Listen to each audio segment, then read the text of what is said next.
genuine blessing flows from people who know who they are and why they're here. They understand their purpose in this life. They understand why they are here in order to be able to impart and pass on the blessings. The human soul has a definite hunger. It's created with that. And that we have been given the privilege to give whole, healthy, emotional food to the souls around us. Well, here's the thing. Our soul needs that spiritual and emotional food to be fed to it. And we have the ability to make them feel and experience the love of God by means of the words that we speak to them and the things that we're able to do for them in service to them. Every single one of us in this room want to be accepted. There are a lot of people who spend their lives living, trying to earn the acceptance of others. Sometimes it's kids trying to earn the acceptance of their parents. Sometimes it's people trying to earn the acceptance of certain groups of friends, whether it's at school or on the job.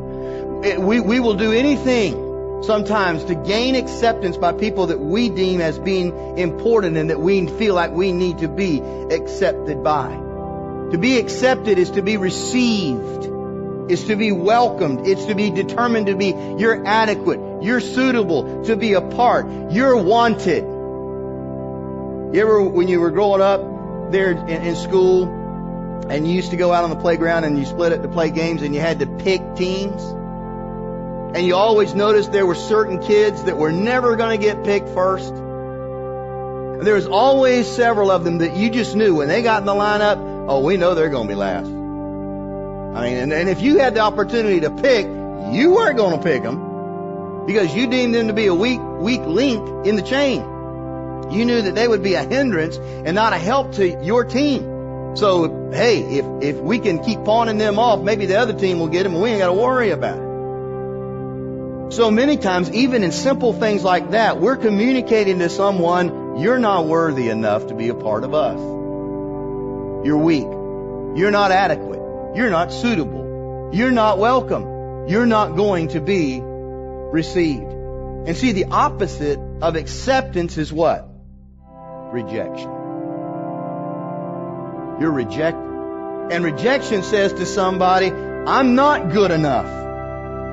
I have no value. I am not worthy. And they begin to see themselves in that light. Then a lot of times people have opposite reactions sometimes to rejection. Sometimes they react to rejection by going overboard to try to gain acceptance and prove themselves. Workaholics a lot of times are that way.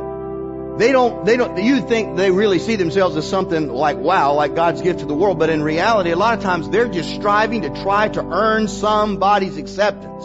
And they are working, trying to do it. You watch kids trying to earn parents' acceptance who've communicated rejection to their kids. These kids are doing everything they humanly know possible just to simply get communicated from a mother or a father that they are of value to them, that they are loved by them, that they are accepted by them, and they're striving and working hard to try to please them. They either go overboard doing that, or they go in the other direction and go into depressed states. They get depressed. They get down. They're always putting themselves down. They're never good enough, and they're always, stumbling through life with this wound, as it were, that they never seem to be able to get healed. And of course, they transfer all of that over into their view of God, in any old religious system, but their view of God, and that they're never good enough, and they always got to be striving and trying to earn the acceptance and the value and the worth in the eyes of whatever deity they're worshiping. Most human beings will live their lives trying to get accepted, trying to fit in. A lot of times when you go to the mall, you watch, especially kids and young adults, the clothes that they're buying. A lot of times it's not clothes that they personally like themselves.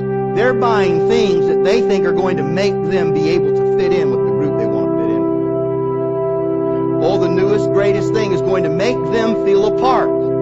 because they want to get accepted. The cars that people drive. Sometimes the places where they live. The houses that they choose to live in. It's driven by this need to be accepted by others. And we want to feel that acceptance by others. In fact, we will even embrace and express certain religious beliefs in order to be accepted. We'll embrace things that don't make a lot of sense. This idea that we've got to do certain things to be accepted by God. And you can name any religion, and we've got the long list of things that we've got to do in order to be able to be accepted by God. Then we'll jump through whatever hoops we have to jump through to get accepted by God, because we want that. We want to feel like we're there, and that He sees value in us, and that we're worth, and that we're a part, and that we really are in. We've performed good enough to earn His favor. But acceptance is something that we can communicate to people through the words that we speak to them and the actions